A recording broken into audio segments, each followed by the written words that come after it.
4월 6일 목요일 황장수의 뉴스 브리핑 시작하겠습니다. 자, 대선 주자들을 다 이렇게 검증하는, 다 깨버리자는 도깨비가 아닌 닭깨비. 오늘도 대선 후보 검증으로 시작하겠습니다. 어제 어떤 분이 저보고 언제는 반문연대 하자 하더니 이제는 이 유승민과 홍준표가 장렬하게 이렇게 보수의 가치를 가지고 산화해야 된다라고 왜 말을 바꾸느냐라고 이야기를 합니다. 저는 한국의 대중들이 이 흔히 텍스트에 대한 이해가 너무 약하다라고 보고 있습니다. 제가 여태까지 반문연대를 할 때 그냥 문재인을 꺾으라고 다 모여라 했습니까? 아니, 문재인이나 안철수나 뭐가 다르다고 제가 안철수를 위해서 반문연대하자 주장했겠습니까? 제가 반문연대라고 하면서 개헌이나 연정이나 임기 단축을 이야기를 한 부분은 거기에 붙어 먹으려고 하는 사람들을 갖다가 한자리 해먹으라고, 권력 오래 누리라고 제가 그렇게 말한 거 아닙니다. 제가 안보관을 확고하게 앞에 세우고, 그리고 재벌개혁 같은 그런 어떤 이 경제개혁에 대한 가치, 정경유착을 척결하고 부패를 척결하는 가치를 앞에 세우는 안보동맹을 하라고 이야기를 했던 겁니다. 근데 지금 안철수가 최근에 좀 뜨니까 한마디로 기고만장해져서 날 도울 사람들은 너들이 알아서 내 밑에 들어오라. 그리고 내가 무슨 어떤 이 연대나 이런 부분에서 연정이나 이런 부분을 먼저 제안하지는 않겠다. 이렇게 이야기를 하면서 가치연합, 즉 안보라는 가치를 전제로 한 연합에 대해서 성의 있는 모습을 전혀 보여주지 않고 있습니다. 자, 이렇게 나오는 이상 반문연대고 뭐고 제가 생각할 때는 할 필요가 없다. 왜 굳이 구걸을 하면서 그렇게 하느냐. 차라리 안보 가치를 확실히 들고 산화하는 게 맞다라고 저는 이야기를 하는 겁니다. 제 말이 처음부터 지금까지 뭐가 달라졌습니까? 저는 말 바꾸고 그런 사람 아닙니다. 바꿀 때는 바꿀 만한 부분에 대해서 양해를 구하고 사과를 합니다. 자, 유승민 후보가 안철수에 대해 그동안의 사드에 대해 굉장히 오락가락했다. 안보관에 의구심을 품고 있다고 공격했습니다. 유승민은 어제 여의도 당사에서 안보공약 관련 기자회견에서 안철수는 초기에 사드 문제를 국민투표에 붙이자는 발언을 했다. 작년에 한번 생각해 보십시오. 작년에 사드를 갖고 오느냐 안 갖고 오느냐 해서 5, 6월에 시끄러워졌을 때 그렇게 분명히 말을 했습니다.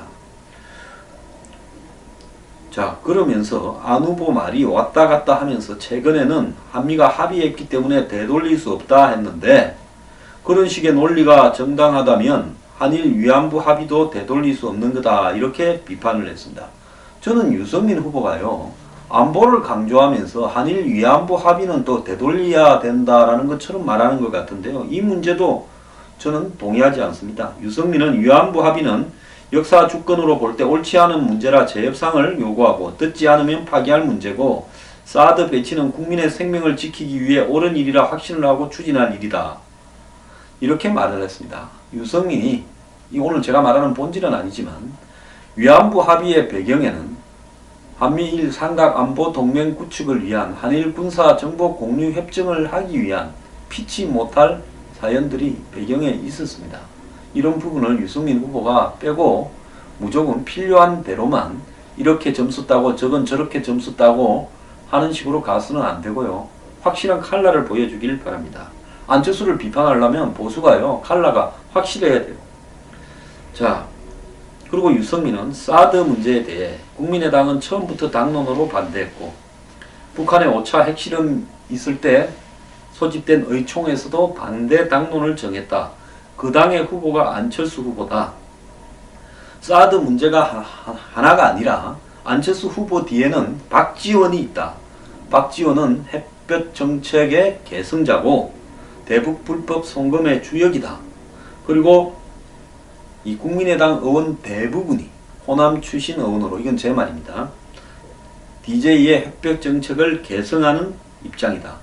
제가 안철수와 국민의당의 안보관에 대해서 의구심을 품는 몇 가지 사례를 보더라도 저런 사람들이 당선되면 한미 동맹이 어떻게 될지 걱정하는 사람이 많다. 이렇게 어제 유승민은 이야기를 했습니다. 유승민은 현재 이 연대에 대해서 상당히 이렇게 지지율 폭등으로 배짱이 좋아진 안철수를 공격하기 위해서 이 문제를 지적한 걸로 보입니다만은 제 입장에서는 이런 부분에 있어서 안철수의 논리적인 허점이나 위선을 밝힐 필요가 분명히 있다는 겁니다. 자, 안철수는요 2012년 10월 20일께 이희호 여사를 예방했습니다. 당시 안철수가 지난 대선에서, 이번 말고요, 2012년에 출마했을 때 안보는 보수, 경제는 진보라고 했지만은 안철수가 자기 세력 확보가 어려워지니까 대선에 뛰어들겠다고 발표한 직후부터 끊임없이 동교동계와 라인을 대어서 접촉을 해왔습니다.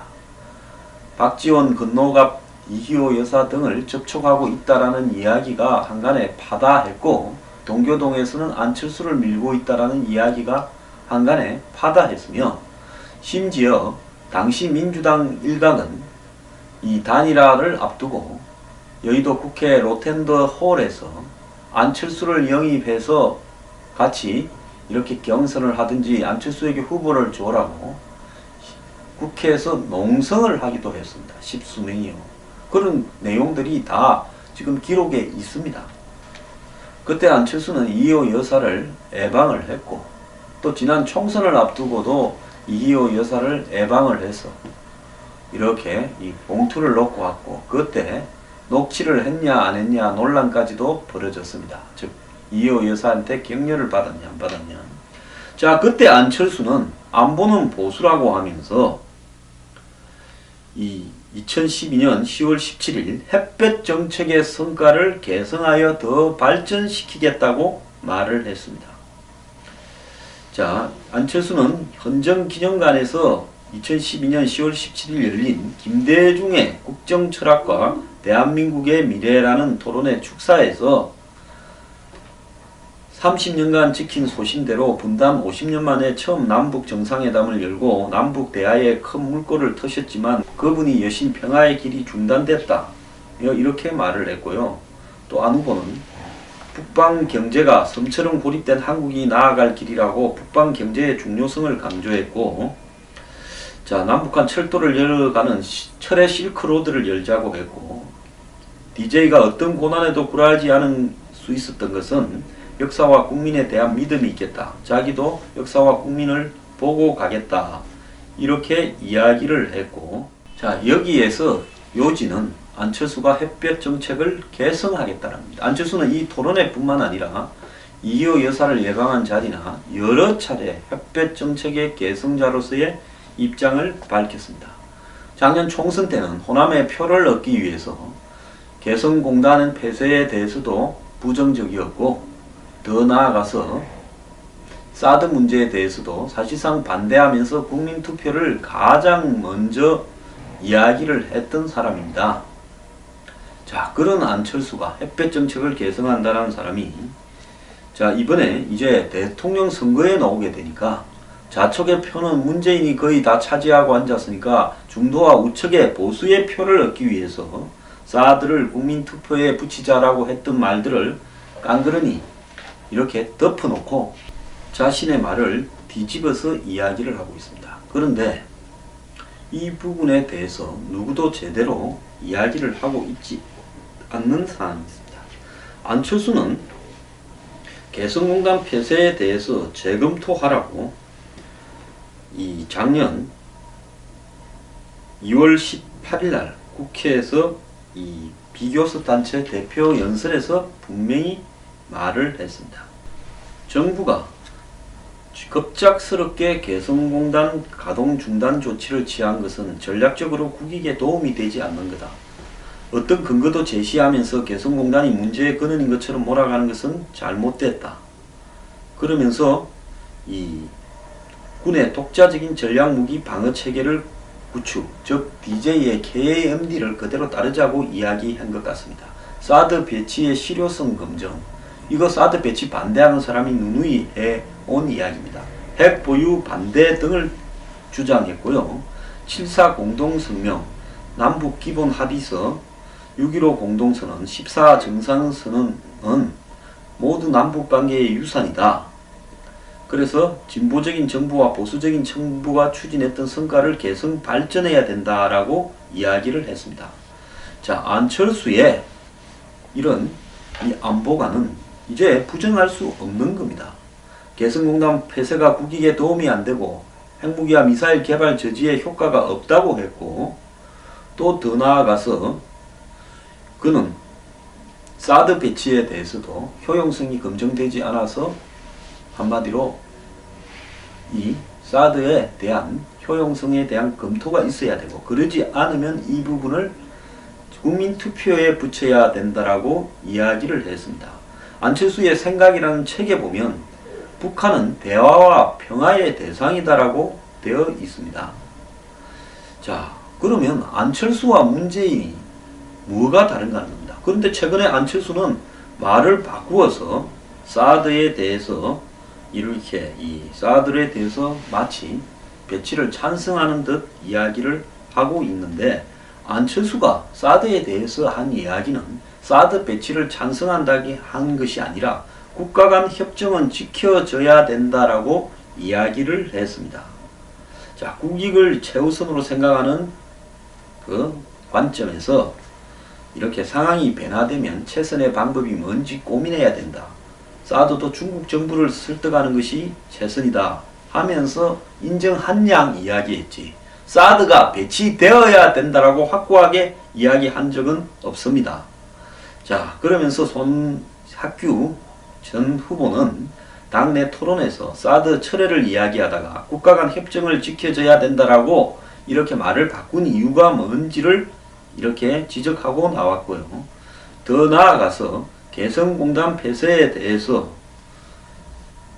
자, 이렇게 개성공단 폐쇄는 잘못된 거다라고 비판을 해오던 사람이 이제는 지난 2월 9일에는 유엔 제재안 때문에 당장 재가동하기는 현실적으로 어렵다며 통일부에서 이야기해온 유엔 결의안을 핑계로 댔다라고. 자, 손학규는 안보라는 보수라는 입장에서 개성공단 재개 불가를 주장하고 있느냐, 말이 왜 왔다 갔다 하느냐, 이런 일관성 없는 태도가 얼마나 통일에 악영향을 미치겠느냐, 이렇게 이야기를 하면서 지적을 하니까 안철수는 당내 토론에서는 저는 개성공단 재개 불가라고 말한 적이 없다.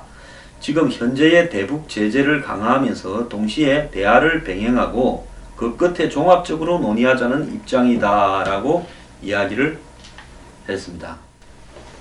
자, 안철수는 안희정과 마찬가지로 우측에 있는 표를 모으기 위해서 애매하게 이야기를 했을 뿐이고, 또 말을 그때그때 바꾸어 왔습니다. 2012년 대선에 출마할 때는 안보는 보수라고 하고, 자기 척에는 북한과 끊임없이 대화와 협력을 하자라는 식으로 적었고, 또 그 뒤에 이희호나 동교동계 사람들을 만나서는 DJ의 햇볕 정책을 개성하겠다 했고, 국회 토론에서도 그렇게 말을 했습니다.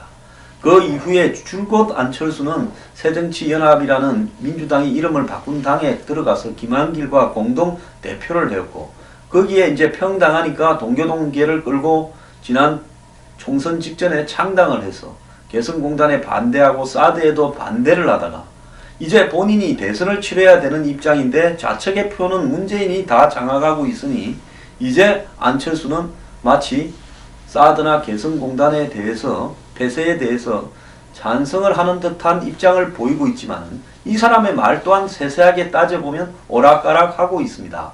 그런데 더 중요한 것은 국민의당은 동교동계 호남 의원들이 기반이 되어 만들어져 있는 당이고, 당의 중심도 호남이서의 지지입니다. 지금도 호남 지지를 놓고 문재인과 반반을 점한 다음에 치열하게 싸우고 있고요. 그 정점에 박지원이라는 사람이 있고, 박지원은 햇볕 정책의 계승자라고 자처하고 있는 사람이며 안철수 스스로도 햇볕 정책을 개선하겠다고 수도 없이 이야기를 했습니다.